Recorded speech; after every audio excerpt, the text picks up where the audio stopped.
High views వెనకాల attach చేశాను కదా, ఏంటి ఆ వీడియో? ఓ ఒళ్ళు బలిసింది మదపిచ్చున్నటువంటి ఒకది, దాని పేరు నవీన, హైదరాబాద్. ఇన్స్టాగ్రామ్లో ఒకటి పరిచయం అయ్యాడు. మొగుడి కన్నా బిడ్డ 15 నెలల బిడ్డ అతనికన్నా వాడే కావాలనుకుంది. ఆ యాదవ్ కూడా నువ్వు రా నేను చూసుకుంటున్నాడు. పెద్ద అందగత కూడా కాదే బాబు. మరలా చెప్తున్నా, నేను ఎవరిని కూడా బాడీ షేమింగో లేదన్నప్పుడు ఇంకా ఏదేదో అంటారు చూసారు, అవన్నీ చెయ్యను. అంటే చూడగానే కొంతమంది చూడగానే బా ఎంత బాగున్నా ఫీలింగ్ వస్తుంది, చూడగానే వావ్ అన్న ఫీలింగ్ వచ్చింది. నాకు అలా అనిపించలే. ఆ ప్రియుడి కన్నులతో ఆమెను చూసుకుని ఉంటాడు, గుడ్, హ్యాపీ. నేను ఎవరిని తక్కువ చేయను, ఓకేనా? నల్లగున్నా తెల్లగున్నా ఎలా ఉన్నా నేను వారిని చూడగానే ఒక ప్లెజెంట్ ఫీల్ అనేది నాకు వస్తే అరే భలే ఉన్నారనిపించింది.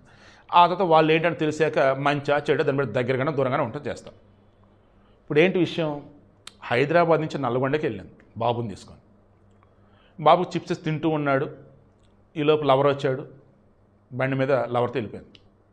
ఆ పిల్లడు ఏడుస్తున్నాడు, తిరుగుతున్నాడు. ఎవరి పిల్లడు ఎవరో పిల్లడు ఉన్నోళ్ళు ఇంకా అక్కడ ఉన్న మొత్తం చూసి పోలీసు కబురు పెట్టారు. పోలీసు సీసీటీవీ తీస్తే ఆ పిల్లోడిని తీసుకొచ్చి ఆమె అక్కడ వదిలేసి వేరే ఒక అతను బండి మీద వస్తే ఆ బండి మీద అతనితో పాటు వెళ్ళిపోయింది.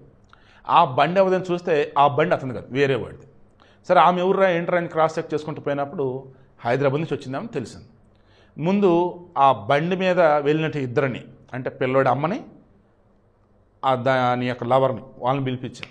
ఎవరు ఏంటని అడిగితే మొత్తం చెప్పాను. దాన్ని నల్గొండ హైదరాబాద్ పక్కనే కాబట్టి 1.5 గంటల జర్నీ. హైదరాబాద్ నుంచి అతను కూడా వెళ్ళాడు. ఇదిగో నీ మొగుడు, అదిగో నీ బిడ్డ. వీడు ఇన్స్టాగ్రామ్లో పరిచయం అయినాడు. రేపో మాపు వాడి కోరికలు తీరి నేను వదిలేస్తాడు. నీ భర్త నీ బిడ్డ వెళ్ళు అంటే లేదు లేదు నాకు క్లారిటీ ఉంది, నాకు ఇతనే కావాలని. దానికి మొగుడు అన్నాడు, సార్ ప్లీజ్ సార్, నా బిడ్డను చంపలేదు, నా బిడ్డ నాకు దొరికాడు చాలు సార్, నా బిడ్డని సంతోషం వెళ్ళిపోతాం, ఇంకా ఆమెను వదిలేసేయండి అన్నాడు. ఓకే అని చెప్పేసి ఎవరి దగ్గర పంపించారు. మరి ఇప్పుడు ఆమె విడాకులు ఇవ్వలేదుగా, ఆమెకు విడాకులు ఇవ్వలే. రేపు రోజు ఆమెకి ఏమన్నా అయితే ఆమె బంధువులంతా వచ్చి మొగుడి మీద మళ్ళీ పడతారు. ఇదేనండి దరిద్రం.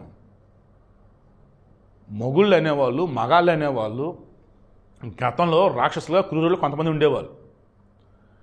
ఇప్పుడు ఆడవాళ్ళు అంతకన్నా భయంకరమైన కొంతమంది. మరలా చెప్తున్నా, నాకు ఇన్స్టాగ్రామ్లో కావచ్చు, వాట్సాప్లో కావచ్చు, ఫేస్బుక్లో కావచ్చు, బయట కావచ్చు ఎన్నో పరిచయాలు ఉంటాయి. ఎస్ నేను ఓపెన్ అవుతాను, సరదాగా ఉంటా, జోబెలుగా ఉంటా. కానీ ఒక లిమిట్ అనేది ఉంటుందండి దేనికైనా.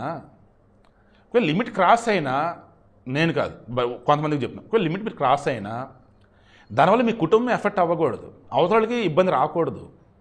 ఏమాత్రం అవతలకి ఇబ్బంది వస్తున్నా, మీకు ఇబ్బంది వస్తున్నా, సొసైటీలో చెడ్డపేరు వచ్చిద్దిరా అనిపించినా ఆడితో ఎండ్ అయిపోవాలి. ఇంకా అది ఇంత దారుణం ఏంటి, ఎంత దుర్మార్గం ఏంటి అసలు?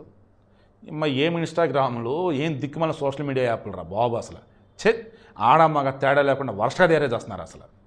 మరలా చెప్తున్నా, సరదాగా ఉండొచ్చు, జోవేలుగా ఉండొచ్చు, చెప్పకూడదు, బట్ రొమాంటిక్ కూడా ఉండండి. ప్రతిదానికి ఒక లిమిట్ అనేది ఉంటుంది. అది దాటినప్పుడు కుక్కకి మీకు ఇంక తేడా ఏందిరా?